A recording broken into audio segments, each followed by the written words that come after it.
ওই যে একটা গান বলে না, কিছুদিন আগে একটা গান আপনারা শুনে থাকবেন হয়তো, আমি তো সঠিক তেমন জানি না। এই যে বলে যে তোমার চোখে চোখ পড়েছে, তারপর কি জানি, ভেঙ্গে গেছে লজ্জা ভয়, ভালোবাসা সবাই বলে এমনি করেই হয়।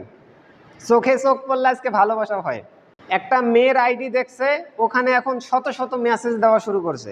ছেলেদেরকে বলবো ওই যে মেয়ের আইডি দেখে এগুলো মেসেজ করবেন না, কেননা এগুলো অধিকাংশই থাকে ফেক আইডি। আমি বিশেষ করে আমার কথা বলি, 3-4-5 বছর আগে আমার 3-4টা আমার ফেক আইডি ছিল। ছেলেরা বুঝতেছে ভালোই, দেখেন মুচকি মুচকি হাসতেছে সবাই।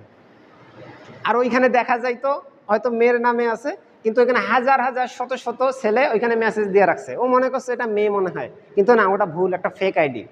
এই প্রেম, অবৈধ প্রেম থেকে বেঁচে থাকার জন্য প্রথম যে কাজটা করতে হবে সেটা হলো চোখের হেফাজত করতে হবে ছেলেপেলেদেরকে। চোখে চোখ পড়লে নাকি ভালোবাসা হয়ে যায়। এজন্য আল্লাহ তাআলা কোরআনে আগ থেকেই বলেছে সাবধান।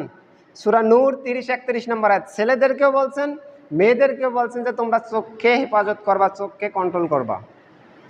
তাহলে একটা অবৈধ ভালোবাসার সূত্রপাত ঘটে মূলত চোখ দেখা দেখি থেকে।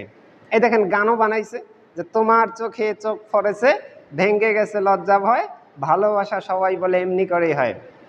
তাহলে প্রথম কাজ হলো চোখের কন্ট্রোল করতে হবে, চোখকে হেফাজত করতে হবে।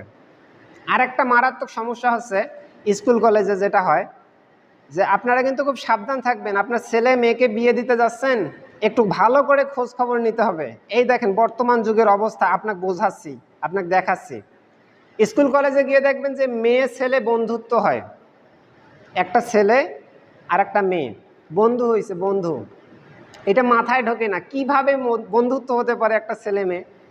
একটা নেগেটিভ আর একটা পজিটিভ কখনো কি একসঙ্গে করলে কি কোনো রিয়াকশন হবে না? আপনি একটা কারেন্টের দুইটা তার নেবেন, একটা নেগেটিভ একটা পজিটিভ, দুইটা একসঙ্গে করেন তো দেখি, কি কিছু ঘটবে কি? অবশ্যই ঘটবে, রিয়াকশন হবে। তো একটা নেগেটিভ একটা পজিটিভ একসঙ্গে হচ্ছে, কিন্তু কিছুই হচ্ছে না। এটা কি বিশ্বাস করার মতো? একটা ছেলে একটা মেয়ে একত্রিত হচ্ছে, কিন্তু কিছুই হচ্ছে না, বন্ধুত্ব হচ্ছে। এগুলো সব হচ্ছে শয়তানি কারবার। এটা থেকে বেরিয়ে আসতে হবে। তাহলে 1 নাম্বার যেটা বলছি, চোখের হেফাজত করতে হবে। 2 নাম্বার, মেয়ে ছেলে কখনো বন্ধু হতে পারবে না। আর একটা গুরুত্বপূর্ণ কথা বলছি ছেলেপেলেদেরকে, যে ফেসবুকে মেসেজ দিবেন না, ওগুলো কিন্তু ফেক আইডি থাকে, ওগুলো ফেক আইডি, ওগুলোতে মেসেজ দিবেন না। আরেকটা হলো যে একটা ছেলে আর একটা মেয়ে কখনো গোপনে একত্রিত হতে পাবে না। ধরেন একটা ছেলে আর একটা মেয়ে গোপনে একত্রিত হয়েছে, একসঙ্গে হয়েছে, রাসূল সাল্লাল্লাহু আলাইহি ওয়াসাল্লাম বলছেন লা ইয়াখলু আন্না রাজুলুন বিইমরাতিন ইল্লা কানা সালিসাহুমা শায়তান। যখন একটা পুরুষ আর একটা নারী গোপনে নিরিবিলিতে একত্রিত হয়, মাঝখানে তৃতীয় জন থাকে শয়তান। বুঝলেন অবস্থা? আমাদের আজকের স্কুল কলেজের অবস্থা, চোখ মারামারি, এগুলো একবারে একদম বাজে পরিবেশ হয়ে গেছে, একদম কঠিন, একবারে কঠোর খারাপ অবস্থা হয়েছে।